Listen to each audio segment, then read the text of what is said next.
Orthodox സഭാ അധ്യക്ഷൻ മാധ്യമങ്ങളെ കാണും. വിദേശത്തു നിന്ന് ലഭിക്കുന്ന പണം വളരെ കർശനമായ നിയമങ്ങളിൽ പാലിച്ചുകൊണ്ട് തന്നെയാണ് ചെലവഴിക്കുന്നത്.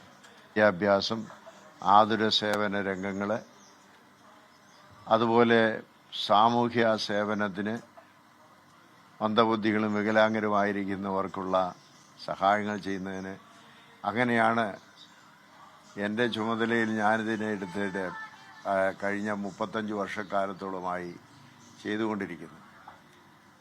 ആ FCRAയുടെ നിലവിലുള്ള നിയമങ്ങൾ കർശനങ്ങളാണ്. അവയെല്ലാം പാലിച്ചുകൊണ്ടാണ് നമ്മൾ ചെയ്യുന്നത്. അതിനുവേണ്ടി പ്രത്യേകമായി യൂട്ടിലിറ്റി അക്കൗണ്ടും എല്ലാം ഉണ്ട്. ഇപ്പോഴത്തെ നിയമം അനുസരിച്ച് വളരെ ആശങ്ക ഉണ്ടാക്കുന്നത് ഇങ്ങനെയുള്ളതായിരിക്കുന്ന വിദേശത്തു നിന്നുള്ള പണം പലപ്പോഴും വിദേശത്തുള്ള നമ്മുടെ പള്ളികളിൽ നിന്ന് വരുന്നതായ നേർച്ചപ്പണം പോലും അത് സ്വീകരിക്കുവാൻ പാടില്ലാത്ത രീതിയിലുള്ള കർശനമായ നിയമങ്ങൾ കൊണ്ടുവരുന്നത് സഭയെ എല്ലാം വീർപ്പുമുട്ടിക്കുന്ന ഒരു അവസ്ഥയായിട്ടാണ് കാണുന്നത്. മാത്രമല്ല, അവ ചെലവഴിച്ചുകൊണ്ടുണ്ടാകുന്നതായ സാമൂഹ്യ സേവന പ്രവർത്തന മേഖലകളെല്ലാം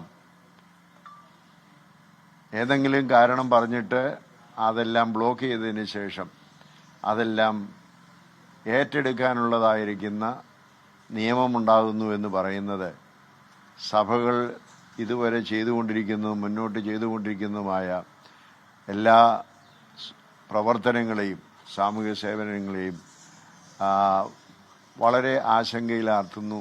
മുന്നോട്ട് പ്രവർത്തിക്കാൻ സാധ്യമല്ലാത്ത രീതിയിലാവും.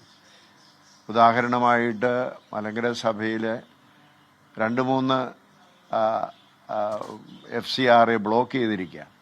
കാരണം എന്താണെന്ന് ചോദിച്ചാൽ കാരണം അവർ പറയുന്നില്ല.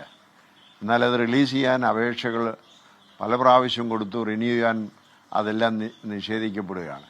ഇപ്പോൾ രാജീവ് ചന്ദ്രശേഖർ വന്ന് അദ്ദേഹം എന്നെ കാണാൻ വന്നപ്പോൾ ഈ ബ്ലോക്ക് ചെയ്തിരിക്കുന്നതിൻ്റെ എല്ലാം ഡീറ്റെയിൽസ് അദ്ദേഹത്തിന് കൊടുത്തു. പക്ഷേ ഇതുവരെയും അതിനെക്കുറിച്ച് ഏതാണ്ട് 2-3 മാസങ്ങളായി ഒരറിവും അതിനെക്കുറിച്ചില്ല. അപ്പോൾ ഇങ്ങനെ കേന്ദ്ര തലത്തിലാണിത് ചെയ്യേണ്ടിയിരിക്കുന്നത്.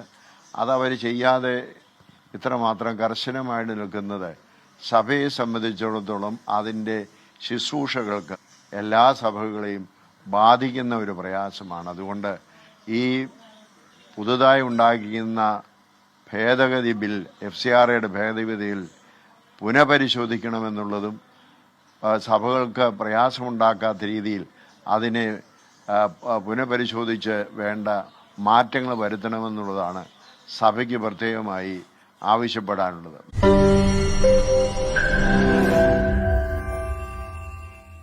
ലോകത്തെവിടെയായാലും ഏത് സമയത്തും 24 വാർത്തകളും ഓഗ്മെന്റഡ് റിയാലിറ്റി പാക്കേജുകളും എക്സ്പ്ലെയിനറുകളും വിശദമായി കാണാൻ ഞങ്ങളുടെ YouTube ചാനൽ നിങ്ങൾക്ക് സബ്സ്ക്രൈബ് ചെയ്യാം.